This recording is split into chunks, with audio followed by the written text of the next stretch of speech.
नमस्कार विद्यार्थी मित्रांनो, मागच्या तासाला आपण पाहिलं की मूलद्रव्याचं वर्गीकरणाची काय गरज आहे आणि ते वर्गीकरण करण्यासाठी डोबेरायनर, न्यूलँड्स, मेंडेलीव यांच्यासारख्या शास्त्रज्ञांनी कोणते प्रयत्न केले. आता ह्या तीनही शास्त्रज्ञांनी आपल्या प्रयत्नांमध्ये एक सूत्र अवलंबलेलं होतं. ते सूत्र काय होतं तर त्यांनी मूलद्रव्याची मांडणी जी आहे ती त्या मूलद्रव्याच्या अणुवस्तुमानाच्या चढत्या क्रमाने केली होती.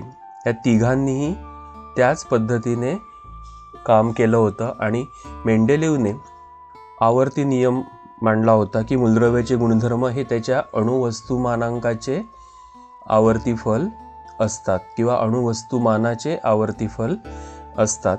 ह्यातच पुढे काही नवीन वैज्ञानिकांनी सुद्धा आपलं योगदान दिलेलं आहे. मेंडेलीवच्या काळामध्ये अणुअंक हा केवळ काय मानला जायचा तर ते अणुअंक हा केवळ मूलद्रव्यांचा क्रमदर्शक अंक आहे एवढंच मानलं जायचं.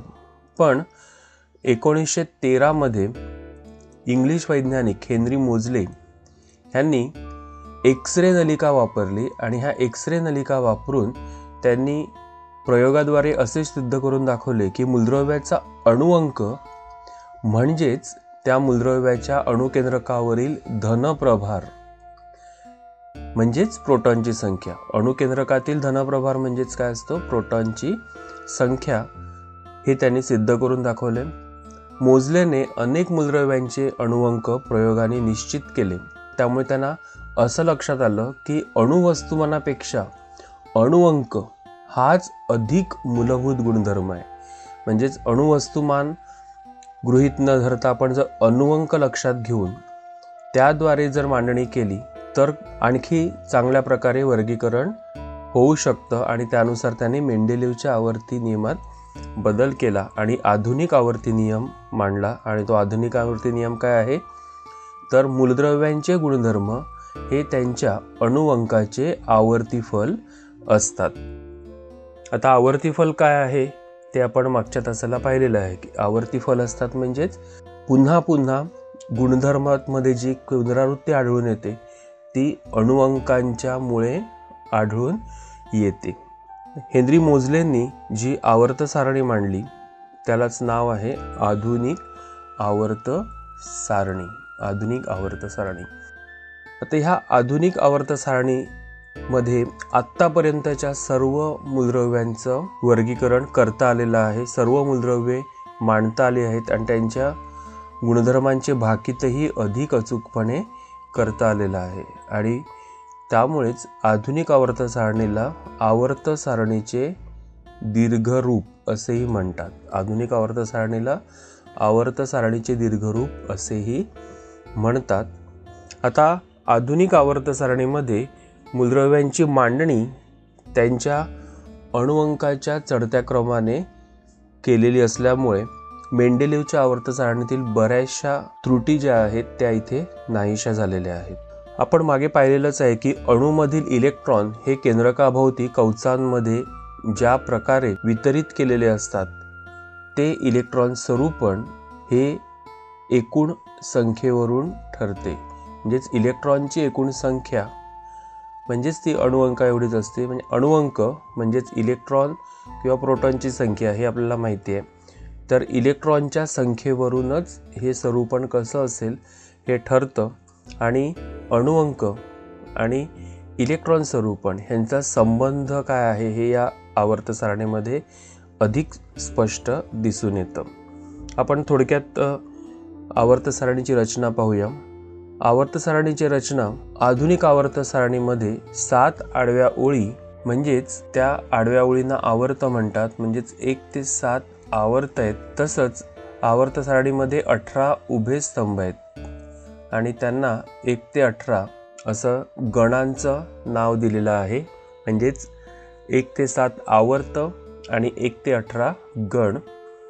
आणि आवर्त आणि गण यांच्या रचनेमुळे चौकटी तयार होतात आणि ह्या चौकटींमध्ये वरच्या बाजूला ओळीने अणुअंक दर्शवलेले असतात.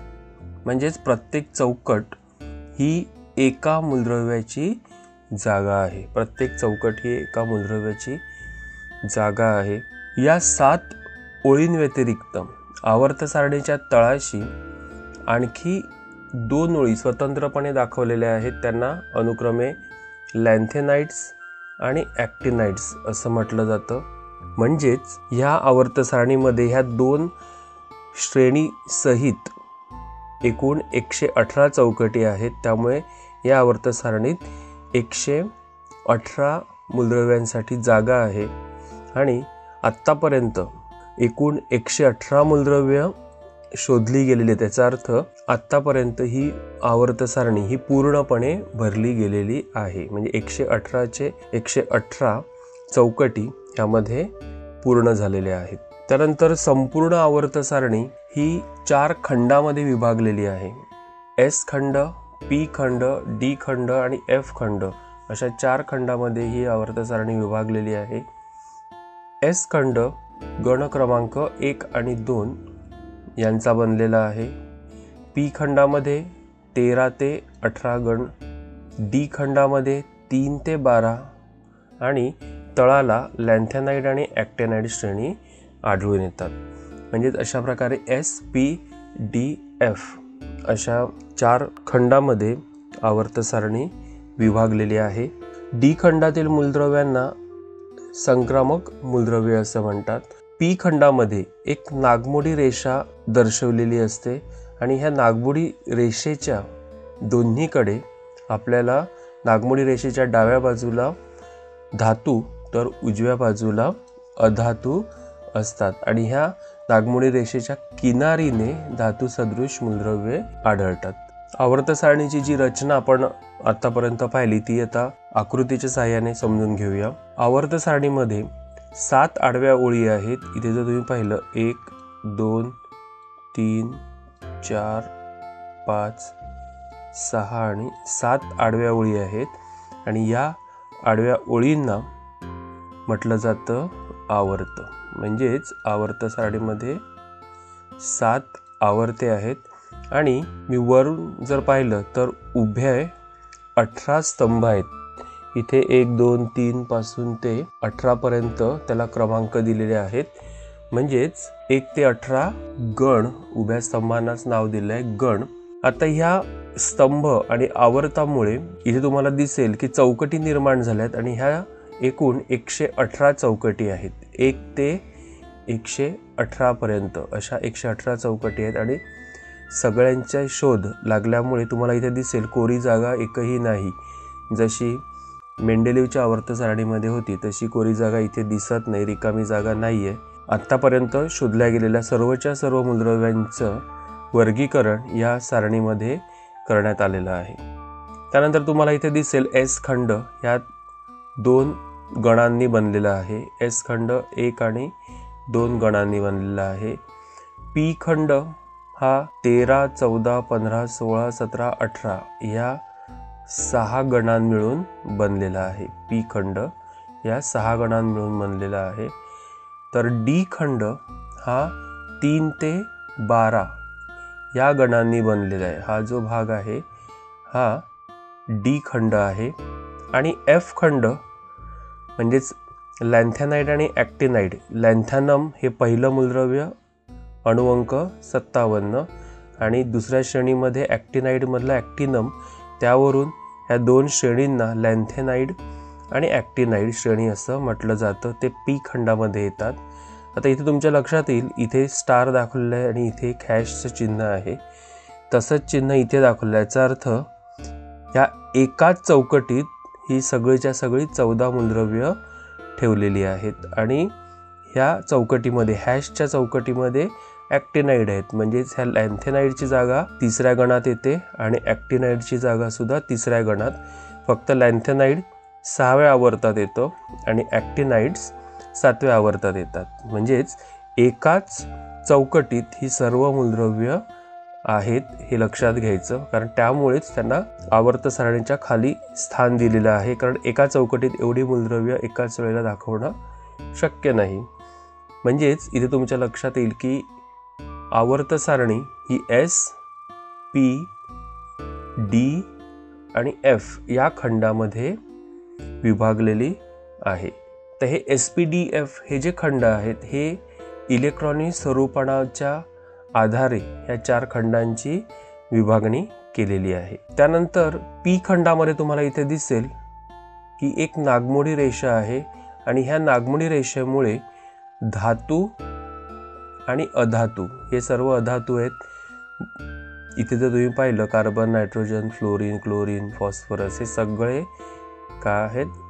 अधातू आहेत आणि इथे सर्व धातू आहेत. ॲल्युमिनियम, झिंक, कॉपर, निकेल हे सगळे काय आहेत? धातू आहेत. आणि ही जी नागमोडी रेषा आहे ह्याच्यात जर आपण किनारीला बघितलं तर boron, silicon, germanium, arsenic, antimony हे सगळी जर मूलद्रव्य पाहिली तर ही सर्व मूलद्रव्य काय आहेत? धातू सदृश आहेत. म्हणजेच P खंडामध्ये एक नागमोडी रेषा आहे, त्याच्या किनारीने धातू सदृश मूलद्रव्ये आढळतात आणि ही नागमोडी रेषा धातू आणि अधातू अशा 2 भागामध्ये मूलद्रव्यांचं विभाजन करते. म्हणजे ह्याच्यावरून तुम्हाला आधुनिक आवर्त सारणी आणि त्याची रचना ही थोडक्यात लक्षात आली असेल. पुढे आधुनिक आवर्त सारणी आणि इलेक्ट्रॉन स्वरूपण यांचा काय संबंध आहे हे आपण थोडक्यात पाहूया. त्याआधी आपण गण आणि आवर्ताची वैशिष्ट्ये जरा पाहून घेऊया की गणातील सर्व मूलद्रव्यांच्या विविध गुणधर्मांमध्ये साधर्म्य आढळते आणि प्रवणता आढळते. गणातील म्हणजेच उभ्या स्तंभांमध्ये वरून खाली येताना सारखेपणा आढळतो आणि प्रवणता म्हणजे त्याच्यामध्ये गुणधर्मामध्ये तीव्रता वाढलेली असते. मात्र एखाद्या विशिष्ट आवर्तामध्ये एका टोकाकडून दुसऱ्या टोकाकडे जाताना गुणधर्म क्रमाक्रमाने बदलत जातात. म्हणजेच आडव्या ओळीमध्ये डावीकडून उजवीकडे जाताना मूलद्रव्यांचे गुणधर्म क्रमाक्रमाने बदलत जातात. हे लक्षात घ्यायचं की गणामध्ये प्रवणता आढळते म्हणजेच गुणधर्म न बदलता त्या गुणधर्माची तीव्रता बदलत जाते आणि आवर्तामध्ये गुणधर्म थोडे थोडे बदलत जातात. हे आपल्याला पुढे पाहायचं आहे. गण आणि इलेक्ट्रॉन स्वरूपण जर आपण आधुनिक आवर्त सारणीचं निरीक्षण केलं तर समजा पहिल्या गणाचा विचार केला तर इथे अणुअंक 1 आहे, इथे अणुअंक 3 आहे, इथे अणुअंक 11 आहे. म्हणजे जर इलेक्ट्रॉन स्वरूपण लिहत गेलं तर हे इलेक्ट्रॉन हायड्रोजनचं इलेक्ट्रॉन स्वरूपण येणार 1, लिथियमचं येईल 2,1, त्यानंतर सोडियम 2, 8, 1, पोटॅशियम 2, 8, 8, 1. म्हणजेच इथे तुमच्या लक्षात येईल की कवचांची संख्या इथे एकच कवच आहे, इथे 2 कवच आहेत, इथे 1, 2, 3 कवच आहेत, इथे 4 कवच आहेत. म्हणजे कवचांची संख्या वाढत जाते. म्हणजेच गणामध्ये खाली खाली येत असताना जसा अणुअंक वाढत जातो तशी तशी कवचांची संख्या वाढत जाते. पण तुमच्या एक लक्षात येईल बाह्यतम कक्षेतील इलेक्ट्रॉनची संख्या मात्र तेवढीच असते. बाह्यतम कक्षेमध्ये एकच इलेक्ट्रॉन आहेत, म्हणजे संयुजा कवचामध्ये एकच इलेक्ट्रॉन आहेत. याचा अर्थ या सर्व मूलद्रव्यांची संयुजा समान आहे. संयुजा समान आहे याचा अर्थ यांचे गुणधर्म काय असणार आहेत? सारखे असणार आहेत. आता आपण आवर्त आणि इलेक्ट्रॉन स्वरूपण यांचा काय संबंध आहे ते पाहूया. आवर्त म्हणजे आडवी ओळ. तर आडव्या ओळीमध्ये डावीकडून उजवीकडे जाताना काय होतं ते पाहूया. जर आपण पहिलं आवर्त घेतलं तर इथे 1 आहे इलेक्ट्रॉन स्वरूपण, इकडे 2 आहे. कवचांची संख्या सारखीच आहे, एकच आहे. दुसऱ्या आवर्तामध्ये कवचांची संख्या काय आहे? 1, 2, 1, 2, 1, 2. सर्व ठिकाणी लिथियमपासून निऑनपर्यंत कवचांची संख्या 2 आहे. तिसऱ्या आवर्तामध्ये कवचांची संख्या 1, 2, 3 आहे. चौथ्या आवर्तामध्ये 4 आहे. म्हणजेच आवर्तामध्ये जेवढी मूलद्रव्ये आहेत डावीकडून उजवीकडे त्यांचं जर इलेक्ट्रॉन स्वरूपण पाहिलं तर त्यामध्ये असं लक्षात येईल की कवचांची संख्या सारखीच असते. फक्त बाह्यतम कक्षेमध्ये काय होत जातं, एक एक इलेक्ट्रॉन वाढत जातो. म्हणजेच इथे 1 आहे, इथे 2 झालेत, इथे 3 इलेक्ट्रॉन आहेत, इथे 4 आहेत, 5, 6, 7 आणि 8. अशा प्रकारे कवचांची संख्या न वाढता फक्त इलेक्ट्रॉनची संख्या वाढत जाते. म्हणजेच इथे तुमच्या लक्षात येईल की आपण गणामध्ये कवचांची संख्या 1 ने वाढते, पण बाह्यतम कक्षेमध्ये सारखेच इलेक्ट्रॉन असतात. आणि आवर्तामध्ये कवचांची संख्या स्थिर आहे, फक्त बाह्यतम कक्षेतील इलेक्ट्रॉनांची संख्या बदलत जाते, म्हणजे 1 ने वाढत जाते. याचा अर्थ संयुजा इलेक्ट्रॉनची संख्या वाढते. संयुजा इलेक्ट्रॉन वेगवेगळे आहेत प्रत्येक गणामध्ये, म्हणून आवर्तामध्ये जी मूलद्रव्ये आहेत त्यांचे गुणधर्म बदलत जातात, क्रमाक्रमाने बदलत जातात. या 2 मुद्द्यांच्या आधारे म्हणजेच आवर्त सारणीतील गण आणि इलेक्ट्रॉन स्वरूपण आणि आवर्त सारणीतील आवर्त आणि इलेक्ट्रॉन स्वरूपण आपण आता पाहूया आधुनिक आवर्त सारणीतील आवर्ती कल. आवर्ती कल म्हणजेच काय, आवर्त सारणीच्या एखाद्या आवर्तातील किंवा एखाद्या गणातील मूलद्रव्यांच्या गुणधर्माची तुलना केली असता त्यांच्यात होणाऱ्या बदलामुळे काही नियमितता दिसून येते आणि ह्यालाच आवर्ती सारणीतील आवर्ती कल असे म्हणतात.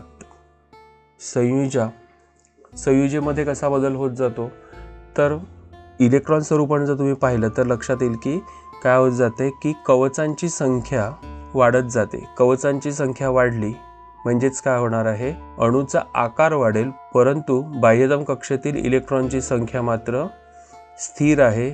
म्हणूनच गणामध्ये संयुजा स्थिर असते. गणातील प्रत्येक मूलद्रव्याची संयुजा समान असते, पण आवर्तामध्ये संयुजा 1 ने वाढत जाते, कारण कवचांची संख्या स्थिर आहे. फक्त बाह्यतम कक्षेमध्ये एक इलेक्ट्रॉन वाढत जातो आणि म्हणून गणामध्ये संयुजा स्थिर असते, तर आवर्तामध्ये संयुजा 1 ने वाढत जाते. नंतर अणूचे आकारमान. अणूचे आकारमान म्हणजेच काय, तर अणुत्रिज्येने अणूचे आकारमान दर्शवतात आणि अणुत्रिज्या म्हणजेच अणुकेंद्रक आणि बाह्यतम कवच यातील अंतर. आता हे तुमच्या लक्षात येईल की गणामध्ये कवच 1 वाढत जातं, म्हणजेच वरून खाली येताना कवच 1 वाढतं, त्यामुळे अणुत्रिज्या काय होत जाणार आहे, वाढत जाणार आहे. आणि आवर्तामध्ये काय होतं पाहूया की जर इथे आपण सोडियमचं उदाहरण घेतलं तर इथे 3च कक्षा आहेत आणि बाह्यतम कक्षेत डावीकडून उजवीकडे येताना बाह्यतम कक्षेमध्ये एक इलेक्ट्रॉन वाढतो, परंतु कक्षांची संख्या आर्गॉनपर्यंत 3च आहे. म्हणजे कवचांची संख्या किंवा कक्षांची संख्या बदललेली नाही, फक्त इलेक्ट्रॉन वाढत गेलंय. आता एक लक्षात घ्या, जसं इलेक्ट्रॉनची संख्या वाढते तसंच ऋणप्रभार सुद्धा वाढत जातो आणि जसं ऋणप्रभार वाढतो तसाच केंद्रामधील धनप्रभार देखील वाढत जातो. ऋणप्रभारही वाढतो आणि धनप्रभारही वाढतो, याचा अर्थ त्यामधील आकर्षण बल सुद्धा वाढतं. आणि म्हणूनच आवर्तामध्ये डावीकडून उजवीकडे येताना जेवढं आकर्षण बल वाढणार तेवढं बाह्यतम कक्षेतील इलेक्ट्रॉन आणि अणुकेंद्रक ह्यातील अंतर कमी होत जातं. म्हणजेच आकर्षण बल वाढल्यामुळे इलेक्ट्रॉन जास्तीत जास्त केंद्राकडे खेचले जातात आणि अणूचा आकार कमी होत जातो, अणूची त्रिज्या कमी होत जाते. म्हणजे सोडियम हा आकाराने मोठा असेल, सोडियमची अणुत्रिज्या जास्त असेल आणि आर्गॉनची अणुत्रिज्या कमी असेल. म्हणजेच डावीकडून उजवीकडे येताना अणूची त्रिज्या कमी होते, म्हणजेच अणूचं आकारमान कमी कमी होत जाते. म्हणजेच या उदाहरणामध्ये तुम्हाला दिसेल बघा, oxygen, boron, carbon, nitrogen, beryllium, lithium. आता हे मूलद्रव्य सगळ्यात डावीकडे आहे. आवर्त सारणीमध्ये जर निरीक्षण केलं ते सर्वात डावीकडे आहे आणि ऑक्सिजन हा उजवीकडे आहे. आणि इथे तुमच्या लक्षात येईल की लिथियमची अणुत्रिज्या जास्त आहे आणि ऑक्सिजनची अणुत्रिज्या कमी आहे. अणुत्रिज्या व्यक्त करण्यासाठी नॅनोमीटरहून लहान असे पिकोमीटर हे एकक वापरतात आणि 1 पिकोमीटर म्हणजेच 10⁻12 मीटर म्हणजे इतकं सूक्ष्म असं हे एकक आहे. म्हणजेच एका मीटरचे 1000 अब्ज इतके जर भाग केले तर त्यातला एक भाग म्हणजेच 1 पिकोमीटर. म्हणजे असं 66 पिकोमीटर ही ऑक्सिजनची अणुत्रिज्या आहे आणि 152 पिकोमीटर ही लिथियमची त्रिज्या आहे. तसंच गणामध्ये वरून खाली येताना काय होतं ते आपण पाहूया. तर गणामध्ये वरून खाली येताना इथे तुम्हाला लक्षात येईल की संयोजा कवचातील इलेक्ट्रॉनची संख्या तेवढीच आहे, फक्त कवचांची संख्या वाढत जाते. कवचांची संख्या वाढणार तर वरून खाली येताना काय होणार आहे, आकार सुद्धा वाढणार आहे, म्हणजे त्रिज्या वाढणार. म्हणजेच गणामध्ये वरून खाली येत असताना त्रिज्या वाढत जाते, तर आवर्तामध्ये डावीकडून उजवीकडे जाताना अणुत्रिज्या कमी कमी होत जाते. पुढचा भाग आहे धातू आणि अधातू गुणधर्म. तर इलेक्ट्रॉनिक स्वरूपाच्या आधारेच आपण हे धातू आणि अधातू गुणधर्म समजून घेऊया. आपण एक उदाहरण घेऊया. सोडियम यामध्ये 2, 8 आणि 1 म्हणजे बाह्यतम कक्षेमध्ये 1 इलेक्ट्रॉन आहे.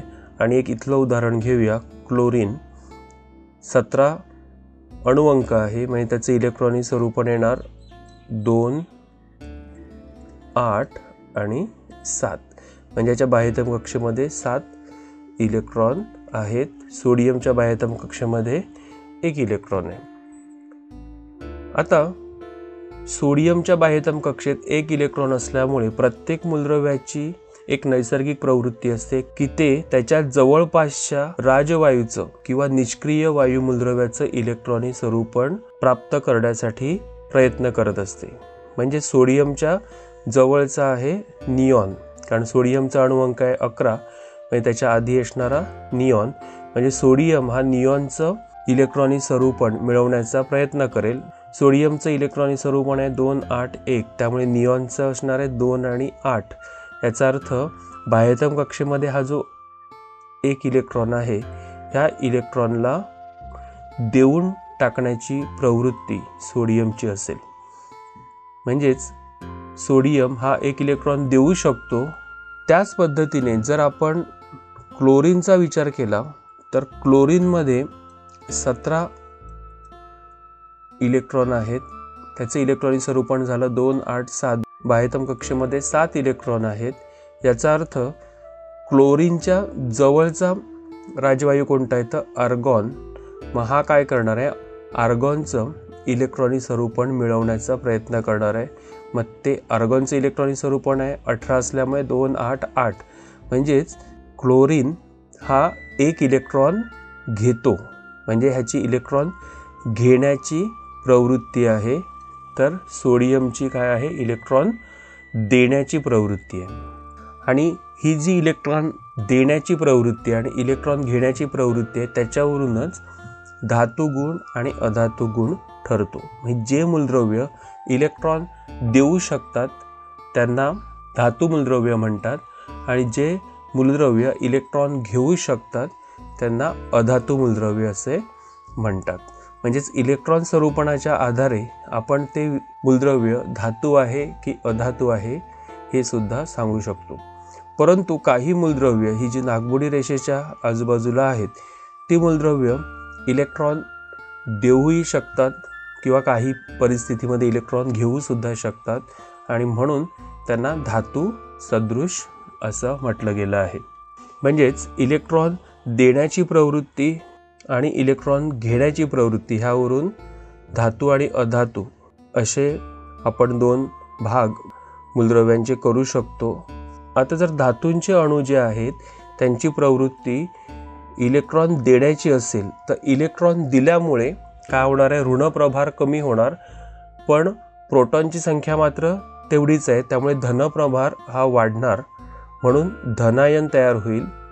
आणि या उलट अधातूंमध्ये इलेक्ट्रॉन घेण्याची इलेक्ट्रॉन स्वीकारण्याची प्रवृत्ती असल्यामुळे ऋणप्रभार वाढतो आणि ऋणायन बनण्याची प्रवृत्ती असते. त्यामुळे धातू मूलद्रव्यांची विद्युत धनता दिसून येते, तर अधातू मूलद्रव्यांची विद्युत ऋणता दिसून येते. मग विद्युत धनता आणि विद्युत ऋणता हे आपल्याला लक्षात घ्यायचं आहे. तर आपण जे पाहिलं हे थोडक्यात ह्या आकृतीच्या साहाय्याने पाहूया. डावीकडून उजवीकडे येताना, आवर्तामध्ये डावीकडून उजवीकडे येताना अणुत्रिज्या काय होत जाणार आहे, कमी होत जाणार आहे. कारण इलेक्ट्रॉनची संख्या, बाह्यतम कक्षेतील इलेक्ट्रॉनची संख्या ही वाढत जाते.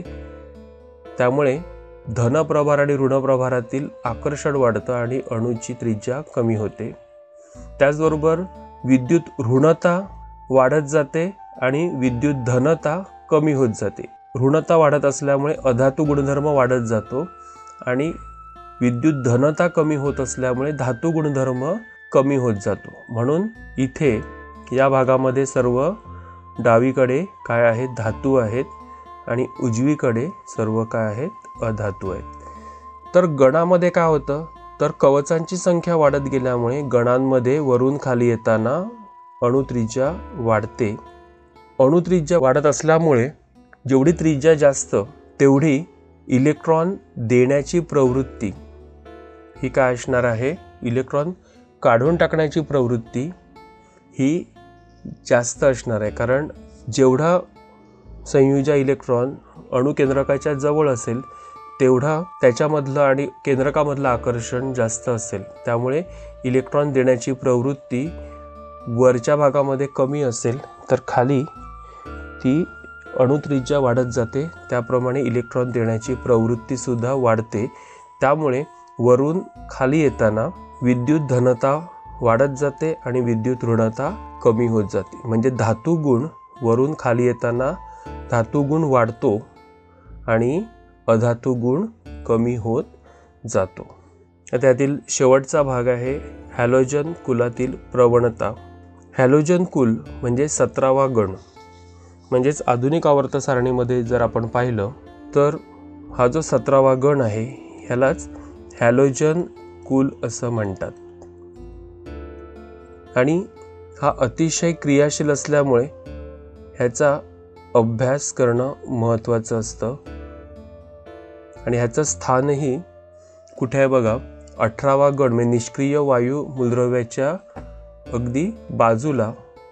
पण निष्क्रिय वायू मूलद्रव्य ही कोणत्याही अभिक्रियेमध्ये भाग घेत नाही, पण त्याच्याच बाजूचं जे आहे हॅलोजन कुल हे मात्र बहुतेक साऱ्या रासायनिक अभिक्रियेमध्ये भाग घेत असतं. आणि ह्यामध्ये सुद्धा एक प्रवणता दिसून येते.